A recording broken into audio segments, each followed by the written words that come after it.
Mesdames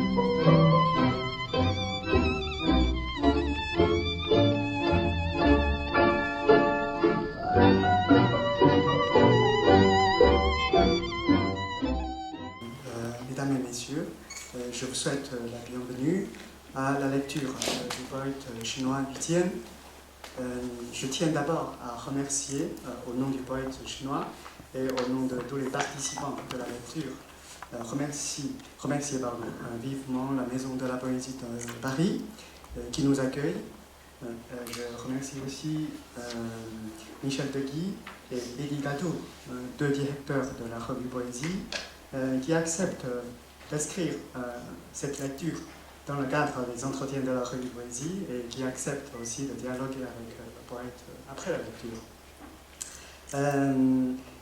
J'ai donc le grand honneur de vous présenter le poète chinois Yu Jian, qui est là avec nous aujourd'hui. Yu Jian est un des poètes les plus importants et les plus célèbres de la Chine d'aujourd'hui. Et en tant qu'ami et traducteur, je dis quelques mots pour faire une petite présentation de Yu Jian et après nous allons passer à la lecture. Yu Jian est originaire de Kunming, chef-lieu de la province du Yunnan, au sud-ouest de la Chine. Adolescent, il a connu la révolution culturelle. Comme beaucoup de jeunes chinois de l'époque, il a interrompu ses études pour travailler à l'usine. Il a commencé à composer des poèmes dans les années 70. Il a d'abord écrit des poèmes réguliers selon les règles de la versification classique chinoise. Mais très vite, il s'est tourné vers le vers libre sous l'influence des auteurs modernistes chinois comme étrangers. Au début des années 80, il est entré à l'université du Yunnan, de sa province, pour étudier la littérature chinoise moderne. Étudiant, il s'est fait déjà connaître par son œuvre poétique, se fait connaître comme une figure majeure parmi les écrivains, parmi les poètes étudiants, qui était très actif, très productif dans les années 80, et Chandal Sedou en connaît beaucoup. Certains d'entre ces poètes restent encore très actifs. Dans les années 80, Yu Jian a participé à fonder la revue Tamen, qui est une revue très importante. C'est la revue emblématique du courant Kou Yu Shi, poésie orale. Et à partir des années 80, Yu Jian a publié un très grand nombre de poèmes, de prose et d'essais. Il s'est imposé dans le paysage littéraire chinois avec son style d'écriture très original. Tout à l'heure, nous aurons à voir une idée, j'espère, à partir de notre lecture.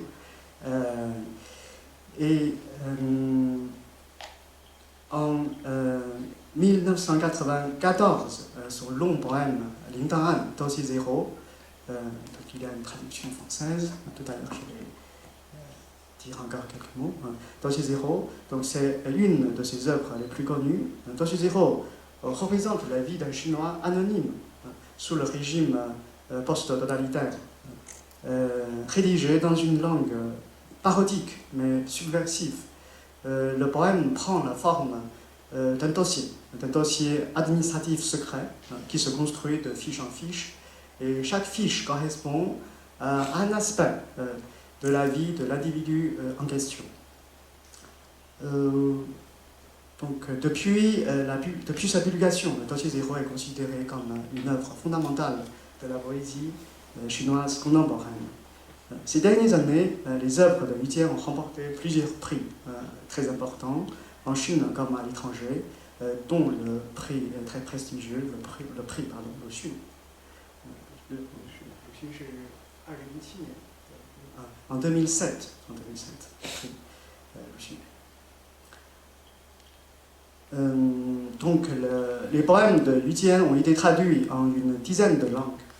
En français, plusieurs traductrices et traducteurs, comme Jie Formoso, Chandal Andro, ici présente, et Claude Mouchard, et François Chardon, Sébastien et moi-même, vraiment plusieurs traducteurs, ont travaillé pour présenter au grand public au public français, l'œuvre poétique de Yu Jian. Aujourd'hui, nous exposons maintenant même des exemplaires de certains recueils de Yu Jian. Le plus récent recueil, c'est le livre traduit par Chantal Landreau. C'est un très beau livre, vous pouvez même acheter à l'entrée de la maison. Le titre, c'est Rose évoquée, et nous exposons aussi des recueils plus anciens comme Dossier Zéro, tout à l'heure j'ai évoqué, et Un vol, tous les deux publiés chez Gallimard, Bleu de Chine, dans la collection Bleu de Chine. Et je vous signale aussi que dans deux anthologies de littérature chinoise contemporaine, Le ciel en fuite de 2007 et Ruban du cerf-volant de 2014. Dans ces deux anthologies aussi, vous pouvez trouver d'importants textes de Yu Jian, précisément des poèmes aussi. Bien sûr, la revue Poésie, depuis 10 ans aussi, publie régulièrement des poèmes, de longs poèmes même, de Yu Jian. Donc Yu Jian n'est pas du tout un inconnu, un étranger à Paris. Il a des amis ici présents. Et la dernière chose à vous signaler, c'est que Yu Jian est un artiste polymorphe. En plus de la poésie, le dessin, la calligraphie et la photographie, pour lui aussi, sont des moyens d'expression très importants. Il a collaboré aussi avec plusieurs metteurs en scène à Pékin et à Kunming pour monter des pièces de théâtre expérimentales. Et il est auteur de deux longs films documentaires. Le premier documentaire est appelé Carte Jade, sorti en 2003. C'est une très belle réflexion filmique sur la modernité, sur la question de la modernité, mais à partir de l'histoire d'un chemin de fer construit au Yunnan, dans la province du Yunnan, par les Français à la première moitié du XXe siècle. Le deuxième film de Yu Jian, c'est la Terre natale, sorti en 2011, qui représente le processus d'urbanisation en Chine. Voilà, donc je termine cette petite présentation. Et en fait, Yu Jian, cette fois, en France, non seulement à Paris, mais il va partir bientôt en province pour participer à des activités, à des lectures à Nantes, par exemple, à Orléans, à Angers, à Montpellier, à Rennes aussi. Donc, vous pouvez trouver facilement de l'information sur ces activités en province, sur Internet. Voilà. Dossier 0. Salle des dossiers. Le 5e étage d'un bâtiment, derrière des serrures et des serrures. Dans une pièce interdite, celui-là, le sien, est placé dans une enveloppe officielle. Il sert de preuve de l'existence d'un homme. 2 étages le séparent de l'homme lui-même. Lui travaille au 2e étage. Cette enveloppe est à 50 mètres de couloir de lui, à 30 marches, dans une pièce différente des autres. 6 murs coulés en béton armé, 3 portes successives, pas de fenêtres. Un néon, 4 extincteurs rouges, 200 mètres carrés, plus de 1000 serrures. Des serrures encastrées, des serrures au tiroir. La plus grande est de la marque Éternité, apposée à l'extérieur. Montez un étage à gauche, montez un étage à droite, encore à gauche, encore à droite. Ouvrir une serrure, ouvrir une serrure. À l'aide d'un code, s'infiltrer finalement dans la zone interne. Armoire à dossier, après armoire à dossier. Celle-ci à côté de celle-là au-dessus de celle-ci en dessous de celle-là devant celle-ci derrière celle-là. 8 rayons, 64 rangées, contenant plus d'une tonne de papier blanc, de caractères noirs, de trombones et de cordes. les 30 années de sa vie, une enveloppe dans un parmi 1800 tiroirs, contrôlée par une clé. On ne peut pas dire qu'elle soit épaisse. Cet homme est encore jeune, seulement un peu plus de 50 pages, plus de 40 000 caractères. En outre, une dizaine de sceaux, 7 ou 8 photographies, quelques empreintes digitales, 3 nets, 1000 grammes, des écritures différentes, toutes de gauche à droite, 2 carreaux d'enfoncement au début de la première ligne, alinéa pour un nouveau paragraphe. D'un trait à un autre trait, ce sont tous des noms communs, des définitions et des compléments circonstanciels qui le concernent. Un tiers de sa vie, son temps, ses lieux, des événements, des personnages et des activités régulières. Un tas sans verbe restera forcément dans l'obscurité. Il ne peut pas bouger, ne peut pas s'exposer à la lumière, ne peut pas être mouillé, ne peut pas prendre feu, pas de souris, pas de bactéries, pas un seul micro-organisme. Recopier bien droit, bien clairement, bien proprement, digne de confiance. En vertu de ceci, les autres le considèrent comme un camarade, lui délivre des papiers, lui verse un salaire, reconnaissent son sexe. En vertu de ceci, il vient travailler tous les jours à 8 heures, utilise tous les types de papier, d'encre et de correcteurs liquides, conçoit, expose, compose, modifie, corrige les épreuves, mais tout en conformité avec la norme grammaticale. D'écrire à écrire, une main qui bouge, le stylo de la gauche vers la droite, d'un trait à un autre trait, d'un verbe à un nom, de la clarté aux allusions, de virgule à point. Un processus d'épuisement progressif de l'encre, les mouvements d'un homme exemplaire. Quelqu'un appelle zéro. Son corps le prend en charge. Comme un zéro, il se tourne pour répondre. Quelqu'un d'autre lui demande une feuille. Son bâtiment n'a pas bougé. Son emplacement n'a pas bougé. Ses rayons de lumière n'ont pas bougé. Ses serrures n'ont pas bougé. Ses grandes armoires d'acier n'ont pas bougé. Son enveloppe n'a pas bougé. Fiche numéro 3. Histoire amoureuse. L'âge de la puberté. Ce jour suspendu dans la lumière du soleil, la température du monde juste propice à tous les êtres vivants. En plein midi du mois d'avril, une température d'agitation, une température d'inceste, une température de floraison et d'érection. Toutes les choses qui vivent veulent bouger. Bouger peut séduire tant de corps, tant d'articulations, tant de mains, tant de jambes, partout. Des actions auxquelles on ne peut pas donner de nom, des mouvements dont on ne peut pas parler, pas de cris, pas de bruit, pas de déclaration, pas de slogan, un jour banal, encore jamais consigné dans les annales. Seulement tous les détails d'un mouvement, toutes les parties d'une action, seulement en rapport avec la chair, avec la peau, avec les 4 membres, avec la tige, avec la racine, avec ce qui est rond, avec ce qui est long, avec ce qui est élastique, avec ce qui est mou, avec ce qui est dur, avec la sève, avec les frottements, avec la communication, avec l'aération, avec l'ouverture, avec l'attaque, avec les ponts, le jaillissement, le sprint. Souvenir. Ce jour-là, eux, les garçons de la classe, tous âgés de 13 ans, ont fait irruption dans les toilettes pour garçons de l'école.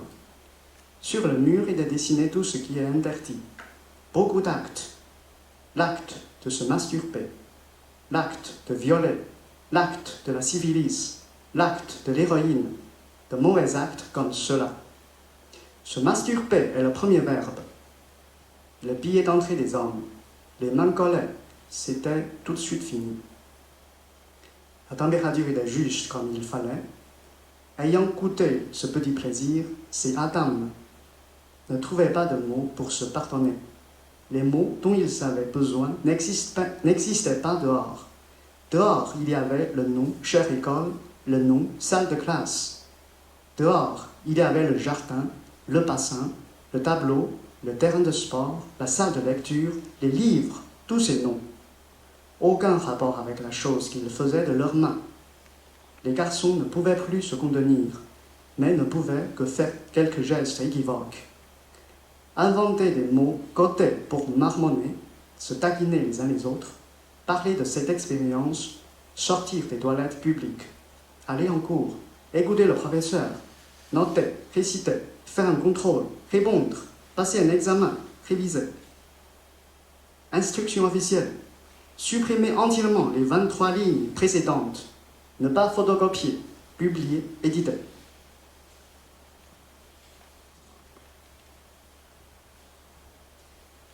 Fiche numéro 3. Texte autorisé. L'âge de l'amour. À l'âge légal, 18 ans, on peut parler de mariage, parler jusqu'au grand amour, puis aller chercher le certificat. Les amours et l'amour.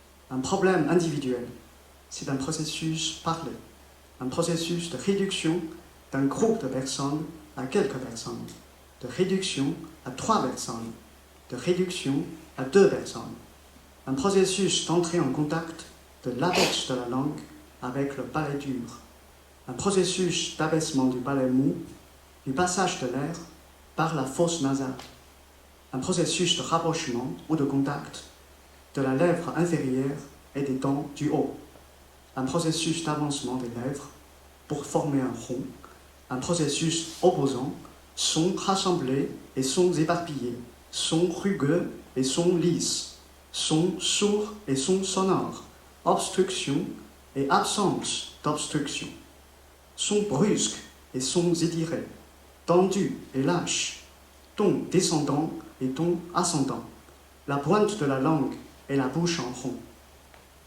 Évidemment, il faut se laver les cheveux, se laver le visage, changer de chemise, se rincer la bouche, changer de chaussures, cirer les chaussures, changer de chaussettes, cirer les chaussures, se mettre de l'eau de toilette.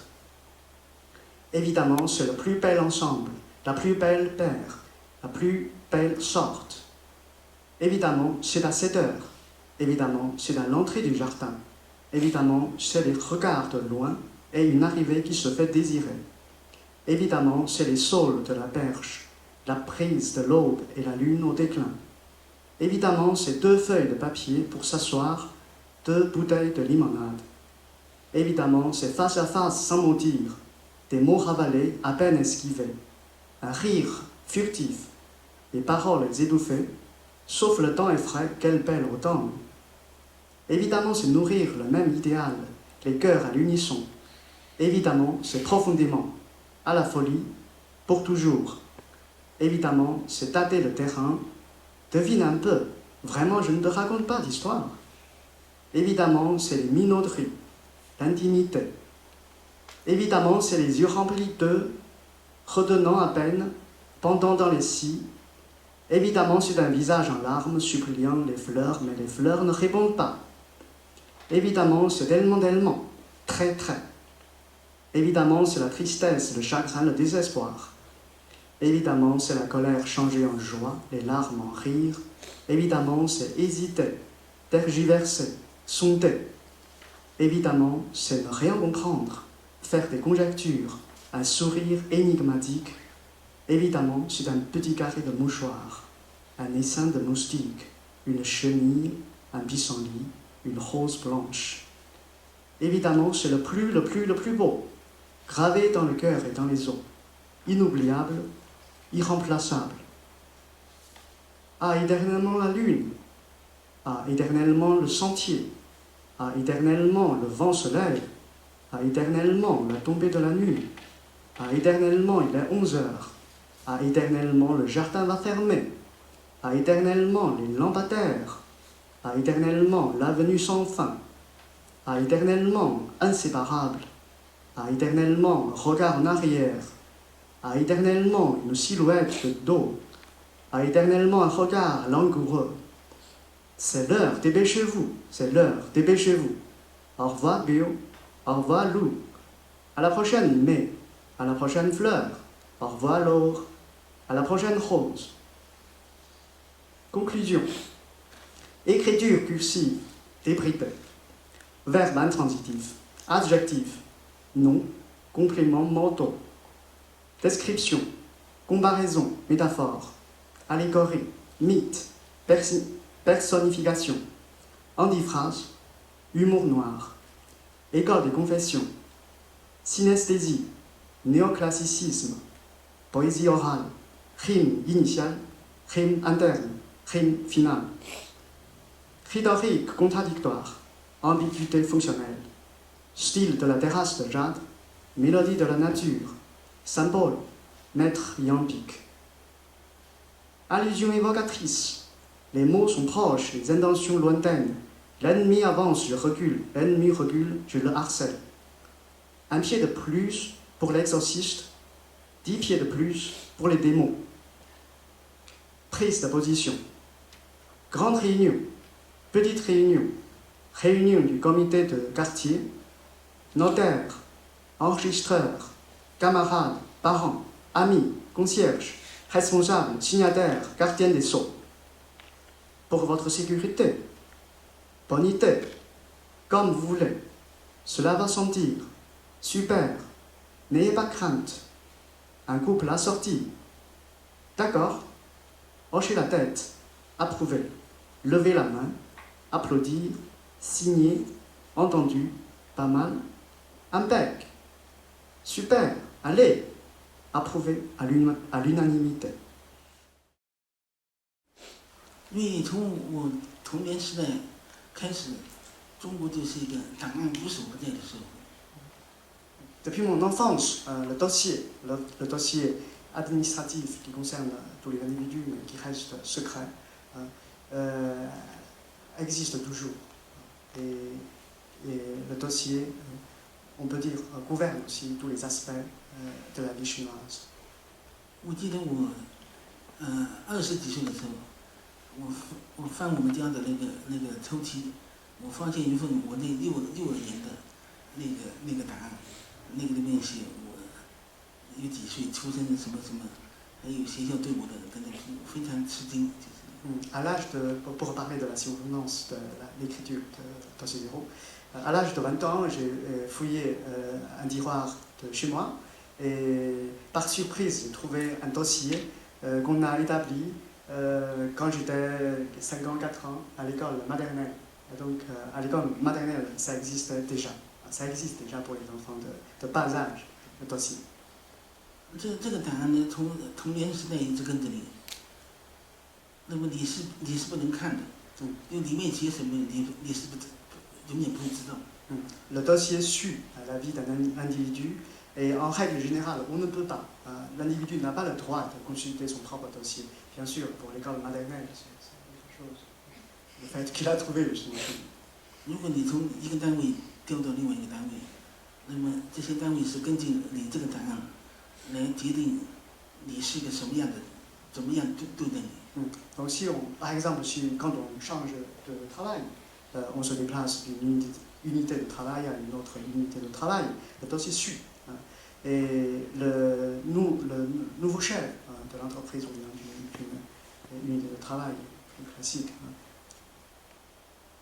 considère le dossier et détermine sa propre manière de comporter envers vous selon votre dossier.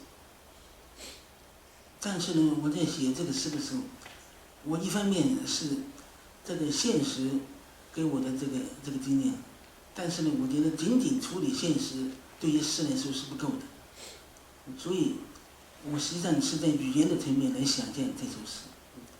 Donc quand j'ai composé ce poème, bien sûr, j'ai tiré beaucoup de matière de l'expérience vécue, de mon propre vécu, mais le vécu ne suffit pas pour moi à réaliser un poème de cette nature. J'ai beaucoup imaginé aussi, j'ai beaucoup imaginé même sur le plan linguistique. Je me mettais peut-être à la place de ceux qui écrivent ce genre de dossier pour imaginer quel genre de mots, quel genre de langue qu'ils pouvaient utiliser. 那么，20世纪后半期中国的这个汉语，它变成一些政治化的语言。这种语言它不只是在一个政治的层面，它实际上非常深刻的影响了日常生活。Pendant la deuxième moitié du XXe siècle, la langue chinoise a connu un processus très connu d'idéologisation. La langue est devenue extrêmement idéologique. Et cette couleur idéologique ne s'observe pas, seulement au niveau idéologique, mais dans tous les aspects. 那么我这个诗呢，我模仿的这种通过这种模仿，表达了我对这种语言的一种感受。Donc dans le poème Doshi Zero, j'ai imité, j'ai parodié cette langue chinoise hyper idéologique, idéologisée, et à travers cette imitation, j'exprime bien sûr mes idées, mes ressentiments envers cette langue. 这个诗的一开始我是写在一个纸上的一个片段，可能只有10多字。后来经过2、3年，我忽然有一天，做梦一样感觉到一个场景，这首诗才慢慢写出来。写出来之后呢，我觉得有一种做噩梦的感觉。我基本上是很少去看这首诗。我在法国是第一次朗诵灵感，我从来没有朗诵。À l'origine, il s'agissait seulement d'un poème très court que j'ai tracé sur un morceau de papier de une dizaine de lignes. Et petit à petit, le poème se développe et croît. Et puis, donc, la rédaction a pris au total à peu près 2 ans. À un moment donné, pour moi, c'était comme un cauchemar. Dans le rêve, j'ai lu une scène. Et à partir de cette scène, j'ai déterminé la forme globale pour notre poème. Mais cette expérience d'écriture de Doshi Zero m'a laissé toujours un souvenir de cauchemar. Je lis assez rarement en public donc, ce poème. Et en France, c'est la première fois que je lis publiquement des extraits de ce poème. 然后我的诗呢，可以说是一种看见的诗，看见的诗。所以呢，我觉得。眼睛和耳朵比较起来，我更相信眼睛。这也是我为什么拍照片、拍纪录片的一个原因。Pour parler il répond à la deuxième question, je pense. Ma poésie est une poésie visuelle, essentiellement visuelle.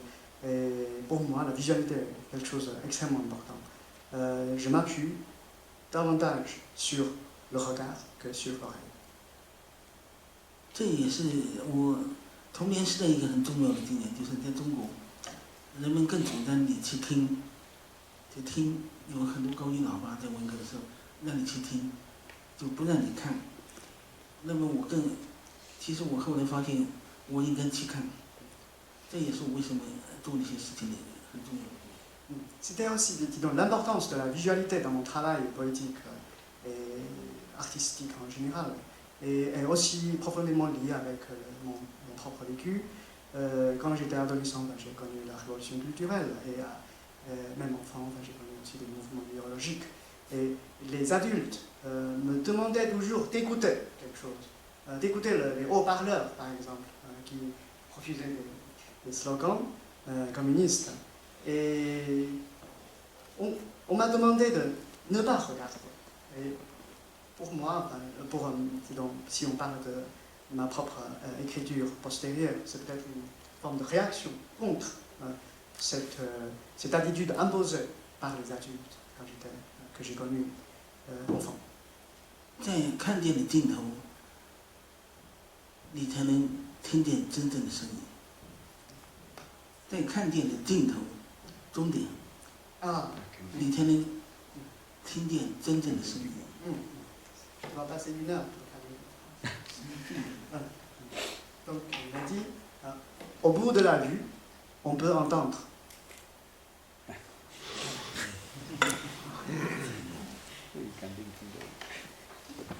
Alors, je crois qu'on pourrait considérer cela comme un superbe mot de la fin. Et j'ai la tâche dure de de surveiller la montre. Cette fois, je demande à Jinja de conclure très rapidement. Je n'ai pas de conclusion à faire. Merci beaucoup à Luthier, à Chantal, à Foudier, à Michel, à Eddy. Et merci bien sûr au public, à chaque public qui est venu assister à cette lecture un jour de samedi. Merci beaucoup aux étudiants de INALCO qui sont venus par sympathie pour la Chine et pour amour pour la poésie. Et Luthier aussi a 2 mots à dire. 用完了吗？这个没说的，这个我非常感谢这个巴黎诗歌之家给我这么一个机会和这个巴黎的读者见面，非常感激德吉来出席这个活动，感谢范德兰，感谢傅杰，感谢这个诗歌之家的这个副主编，感谢李金江，感谢在座的所有的同学，真是非常感谢，谢谢大家。Remercie vraiment d'abord à la Maison de la Poésie qui nous offre ce super lieu pour réaliser cette lecture. Merci beaucoup à Chantal, à Foutier de participer à cette lecture, bien sûr, d'avoir traduit de poèmes. Et merci beaucoup à Michel et à Eddy à participer au dialogue. Et merci beaucoup au public d'avoir assisté à cette lecture. Merci.